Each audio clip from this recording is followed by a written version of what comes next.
8. मैं सुहानी की मदद करने के लिए सीढ़ी पर चढ़ा ही था कि उसके हाथ छूटे और वो चिल्लाते हुए सीधे बहादुर के ऊपर आई। बहादुर इतना बढ़िया कैच कर सकता था इसका मुझे आइडिया नहीं था। कुछ सेकंड्स तक सुहानी और बहादुर तीनों शॉक्ड हुए, सोचने लगे कि आखिर ये हुआ क्या था। सुहानी का दिल इतनी तेज से धड़क रहा था कि मुझे बाहर तक आवाज आने लगी। बहादुर ने पूरी रिस्पेक्ट के साथ सुहानी को नीचे रख दिया। ये क्या हुआ अभी? मिरेकल हुआ, मिरेकल। तू खिड़की से मैंगो की तरह टपकी और बहादुर ने तुझे वर्ल्ड कप समझ के कैच कर लिया। बहादुर, तुम ठीक हो? थोड़ा कम ठीक है साहब, थोड़ा कम। ये कम ठीक क्या होता है? ज्यादा ठीक कैसे होंगे? बहादुर ने तुरंत अपने मोबाइल में क्यूआर कोड खोल लिया। ऐसे? बहादुर, लालच बुरी बात, अभी दिए थे ना? क्या यार, कितना कंजूस है तू। इसने मेरी जान बचाई है। अभी मैं गिर जाती, मेरा पैर टूट जाता तो? पहले क्लियर कर, जान बचाइए कि टांग बचाइए? साहब जी, ये गुस्सा गुस्सी हम बाद में भी कर सकते हैं। अभी आप लोग चलो यहाँ से, कोई जाग गया तो प्रॉब्लम हो जाएगा। बहादुर की बात सही थी, पर जाते कहाँ। मैंने सोचा था कि सुहानी को सब सच बता दूंगा और भगाने का प्लान पोस्टपोन कर दूंगा, लेकिन अब सीढ़ी और सुहानी का साइज मिलाकर भी खिड़की तक नहीं पहुंच रहा था। मैंने सुहानी को बता दिया कि श्रेया और अथर्व क्यों नहीं आ पाए। अब क्या होगा? अब मैं कहाँ जाऊं? वापस जा। नहीं, अगर मैं फिर से गिर गई तो बहादुर फिर से कैच कर लेगा, सिंपल। Shut up. ये कैच तुझे करना चाहिए था ना? तभी स्ट्रीट में किसी के घर लाइट चली। बहादुर की नजर सबसे पहले उस लाइट वाली खिड़की पर गई।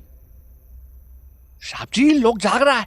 एक बार किसी ने आपको देख लिया तो फिर मैं भी आपको नहीं बचाएगा। मैं शोर मचा देगा साहब। हम तीनों ही वहां से खिसक लिए। बहादुर सीढ़ी लेकर अपने क्वार्टर की तरफ चला गया और हम दोनों मेरे घर की तरफ निकल लिए। सुहानी वॉक करने से थोड़ी नॉर्मल हो गई थी। उसने चलते चलते मेरा हाथ पकड़ लिया। ए मोटू, हवा कितनी ठंडी लग रही है ना? मैं अभी हवा एंजॉय करने के बिल्कुल मूड में नहीं था। हाँ, तेरे पप्पा सुबह ड्रैगन की तरफ फायर ब्लो करेंगे, तब देखियो कितनी गर्म होगी। ओफो, तब की तब देखेंगे ना। अभी इस मोमेंट को तो एंजॉय कर। डार्लिंग, मोमेंट एंजॉय करने के चक्कर में मैं अपनी लाइफ स्ट्रगल में डाल रहा हूँ। तू समझ नहीं रही। अगर भंवर सिंह नामक तेरे बाप ने मेरे अगेंस्ट पुलिस कंप्लेंट कर दी तो मेरा बहुत बुरा हाल होगा, और इस बार तो मेरा बाप भी नहीं बचा पाएगा। क्यों? अंकल क्यों नहीं बचा पाएंगे? क्योंकि उनका खुद का बचना इम्पॉसिबल है। उन्हें ब्लड कैंसर है। सुहानी कुछ देर चुपचाप चलती रही, फिर धीरे से बोली, तो तू क्या चाहता है कि मैं वापस चली जाऊं? अभी के लिए हाँ। ऐसे बिना प्लानिंग के भागने का कोई फायदा नहीं है सू। जब भी मैट देखी है ना, बिना प्लानिंग के भागी थी गीत। क्या हाल हुआ था उसका? वो तो इसीलिए कि अंशुमन हरामी था। तू भी ऐसा ही है क्या? नहीं, होता तो घर के नीचे क्यों आता? तो वापस जाने के सिवा और कोई रास्ता बता ना। दूसरा ऑप्शन ये है कि मुझे मोनू की याद आ गई कि हम शादी कर लें। सुहानी रुककर मेरा मुंह देखने लगी। तू शादी करना चाहता है? चाहता तो हूँ, पर वर क्या चाहता है कि नहीं? चाहता हूँ, बट सीए बनने के बाद तू जब लास्ट टाइम भागने वाली थी तब भी मैंने तुझे बताया था, तेरे रूम में, याद है? हाँ, बहुत कुछ बताया था तब, सब याद है। ठीक है, मैं वापस चली जाती हूँ। सुहानी ने ऐसी ठंडी सांस छोड़ी कि मेरा दिल पिघल आया। ऐसा लगा जैसे अब ये वापस गई तो कभी नहीं आएगी। तू ठीक रहेगी ना घर पे? भंवरा तुझ पर शादी का प्रेशर तो नहीं बनाएगा? बनाएंगे क्यों नहीं, ऑफ कोर्स बनाएंगे, बट देखती हूँ कब तक टॉलरेट कर पाऊंगी। I will try my best. I will wait.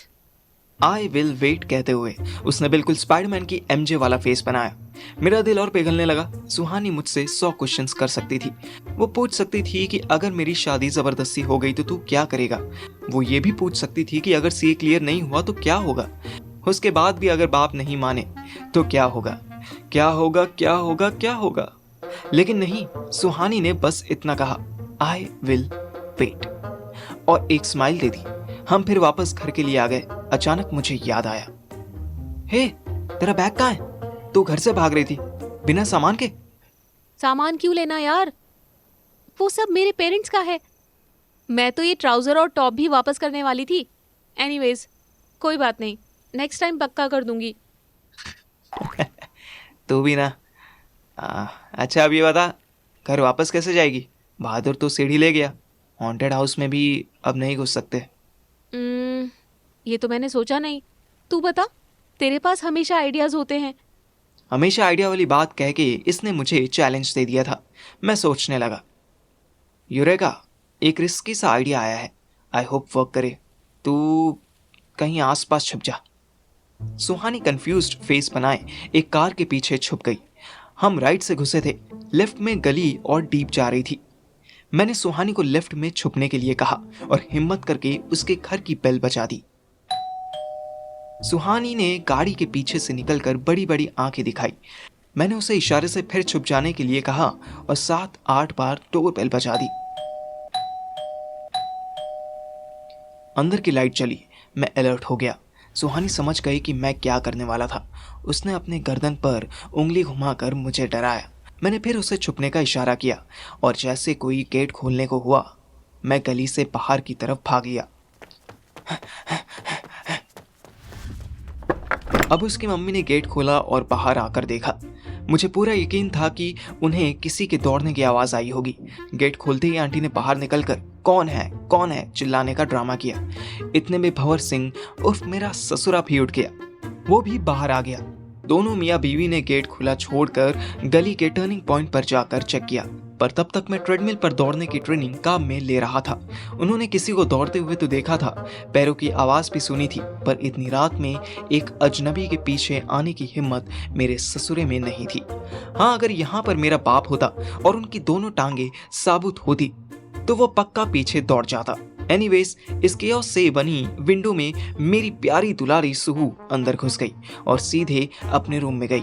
वो अलग बात है कि 2 मिनट बाद दोनों मम्मी पापा उसको चेक करने आए कि वो रूम में है भी या नहीं। मैं दौड़ते दौड़ते अपने घर आ गया और चुपचाप घर में घुसकर बिस्तर पर लेट गया। मेरे पैर और दिल दोनों धूम धूम कर रहे थे। मैं जूते पहने पहने ही बिस्तर पर आ गया था। नींद तो बहुत तेज आ रही थी, पर ऐसे ही सो जाता और सुबह मम्मी देख लेती तो मार पड़नी कंफर्म थी। मैंने लेटे लेटे ही जूते उतारे और पता नहीं कहां फेंक दिए। एक जूता बुक शेल्फ पर लगा और कोई बुक उसमें गिर पड़ी। मेरा रूम घर में घुसते ही बाहर की तरफ था, इसलिए लाइट्स ऑफ करने के बाद स्ट्रीट लाइट की थोड़ी बहुत रोशनी अंदर आ जाती थी। मेरी नजर उस किताब पर पड़ी। ओह, किताब पे जूता मार दी पार्थिव, पाप चढ़ेगा बेटा तुझे। उठ उठ जल्दी। खुद को जबरदस्ती बेड से उठाकर मैंने वो किताब उठाई और सर से लगाई। इस किताब का कवर बहुत अजीब था। इसमें कपल का कैरिकेचर बना हुआ था, पर टाइटल था 1 करोड़ की बॉटल। क्या चूतिया कवर है, इसमें बॉटल तो बना ही नहीं है। मैंने फर्स्ट पेज खोला तो अंदर लिखा था, टू राजेश्वरी। बस, मेरी माँ को किसी ने ये किताब गिफ्ट की थी। लास्ट दिवाली की सफाई में जब मम्मी सारी किताबें रद्दी वाले को देने वाली थी, तब मैंने छोटी छोटी पतली पतली नॉवेल्स चुपके से उठाकर अपने रूम में रख ली थी। ये उन्हीं में से एक थी। मैं पढ़ने बैठ गया। मैं इधर नॉवेल पढ़ रहा था, उधर श्रेया फिल्म बना रही थी। जब श्रेया ने मुझे कॉल किया तब बेल्ट और किसी के हंसने की आवाज़ सुनकर मुझे लगा था कि वो अथर्व होगा, क्योंकि अथर्व फ़ोन ही नहीं उठा रहा था।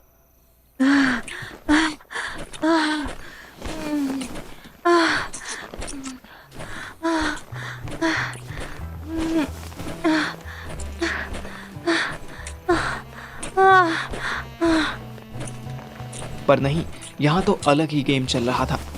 Darling, I love you यार. I love nothing but you. Shreya कमीनी कबीर के साथ थी। वो साला उस दिन की तरह ही फिर से घर में आ गया था। वो भी समझ गया था कि श्रेया उसे देखकर मेस्मराइज होने लगी थी।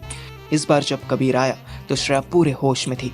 इससे पहले कि कबीर उससे दिल की बात कहता, सीने में आग भरी बैठी श्रेया ने उसको किस कर लिया। उसके बाद ही मेरा फोन बजा तो उसने जल्दी से बहाना मारा और फोन कट करना चाहा, पर मेरे कान तो सुपर फाइन काम करते थे। मैंने किसी को बेल्ट खोलते सुन लिया।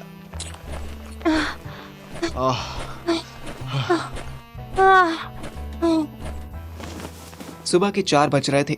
श्रेया और कबीर बेड पर लेटे एक दूसरे का हाथ पकड़े गहरी गहरी सांसें ले रहे थे। लाउड? रिलैक्स्ड। मॉर्निंग ब्रीज कितनी calming है ना? Can you feel that?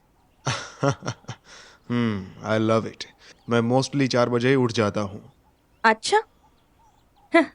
मैं तो सेकेंड टाइम जाग रही हूँ। एक बार जब पार्थिव के साथ उस घोस्ट हाउस। श्रेया बोलते बोलते रुक गई। उसको लगा कि ऐसे टाइम पर मेरा नाम लेने से कबीर चिढ़ जाएगा। Go on. पार्थिव के साथ घोस्ट हाउस में सेक्स किया था? कबीर के फेस पर तो स्माइल थी, लेकिन अचानक उसने श्रेया का हाथ बहुत जोर से पकड़ लिया। Easy. Listen Shreya, I know you have a past. You had couple of serious relationships, but वो सब past था।